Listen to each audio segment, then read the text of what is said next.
nossos vizinhos, muito obrigado, Deus abençoe, pessoas no nosso ambiente de trabalho, no dia a dia, pessoas que já perderam as esperanças. Versículos 3 e versículo 10 diz assim: recordando-nos diante do nosso Deus e Pai da operosidade da vossa fé, da abnegação do vosso amor e da firmeza da vossa esperança em nosso Senhor Jesus Cristo, e para guardardes dos céus o seu Filho, a quem ele ressuscitou dentre os mortos, Jesus, que nos livra da ira vindoura. Queridos, as pessoas envolvidas com a igreja de Tessalônica tinham coração e a mente cheios de convicção da volta gloriosa do Senhor Jesus Cristo. Eles sabiam que o que Jesus havia prometido ele havia de cumprir, e eles depositavam a sua esperança, e eles depositavam a sua fé, e eles acreditavam justamente nisso. E assim também nós precisamos cultivar essa esperança no nosso coração, na volta gloriosa do Senhor Jesus. E a igreja de Tessalônica acreditava e alimentava isso, que eles estariam para sempre com o Senhor e habitariam na casa do Senhor para todo sempre, como nos ensina Salmos 23. Havia esperança da vida eterna. Queridos, quando a gente fala de esperança, nós não podemos distorcer a mensagem da palavra de Deus. Nós não podemos pensar que, ao pensarmos em esperança,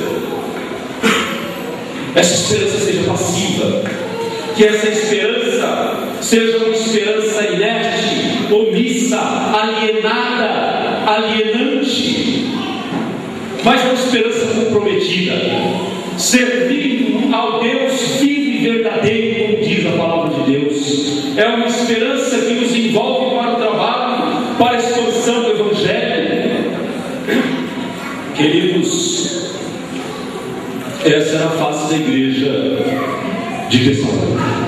A igreja laboriosa tinha a fé firme, a igreja laboriosa tinha a fé inabalável de que um dia veria o seu Senhor face a face. A igreja do coração de Deus é a igreja dos meus sonhos. A igreja do coração de Deus, meu irmão, minha irmã, é a igreja dos seus sonhos.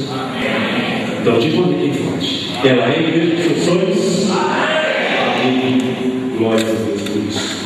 A igreja do coração de Deus é a igreja dos seus sonhos, é a igreja que Deus quer. Uma igreja laboriosa e não morosa, uma igreja cheia de convicção da vinda gloriosa do seu Filho Jesus Cristo, nosso Salvador. É assim que a igreja sentia da esperança em suas vidas. A igreja de Sarandi é a igreja do coração de Deus. Se a igreja de Sarandi é a igreja do coração de Deus, então ela é também a igreja dos meus sonhos. Uma igreja onde há esperança de vida eterna e que se manifesta por meio do serviço cristão, uma vida envolvida, não alienada, mas comprometida com a palavra de Deus e com esse Deus da palavra.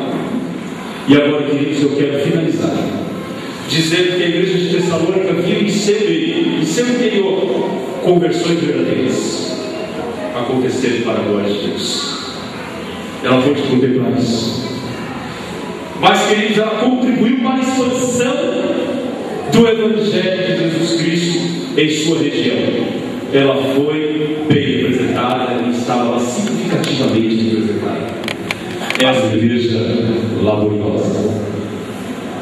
Infelizmente, esta tem sido a realidade de muitas igrejas, a experiência de muitas igrejas locais hoje, queridos, que são morosas, vagarosas em extremo. Atravessam anos e anos e anos sem ver uma conversão acontecer em seu meio, sem fundar uma única congregação ou abrir um único ponto de Seus membros geralmente estão cansados demais, desanimados, vivendo como aqueles que estão desesperançados. Não tem esperança da volta de Jesus Cristo. Se duvidar, não tem esperança nem mesmo da própria vida eterna. Deus não quer essas igrejas assim. E se você veio aqui nesta noite, é porque é com você que Deus quer falar. Já que a igreja do Senhor Jesus Cristo não é a denominação da igreja presbiteriana do Brasil. Faça assim, ó. A igreja sou eu. Diga, a igreja sou eu. Se você disser a igreja somos nós, você pode ter uma forte tendência de colocar-se à parte. Então é melhor dizer a igreja sou eu. E é com você que Deus quer falar. Deus não quer você e eu assim. Deus não quer que nós sejamos morosos, frouxos, sem brilho, sem amor, sem esperança, sem ardor missionário. Ao contrário, Deus deseja ver-nos laboriosos, vigorosos, frutíferos, porque a palavra de Deus diz que a todo que crê está ali inserido nele, que permanece nele, produz muitos frutos. Como tem sido a sua vida como igreja do Senhor Jesus Cristo? Como tem sido a sua igreja? Como tem sido o seu coração? Laboriosa como igreja ou morosa? Se é morosa, o que levou a essa situação? E o que precisa ser feito para mudar a sua história? É possível mudar. Eu gosto de um texto maravilhoso de Lucas, capítulo 1, verso 37.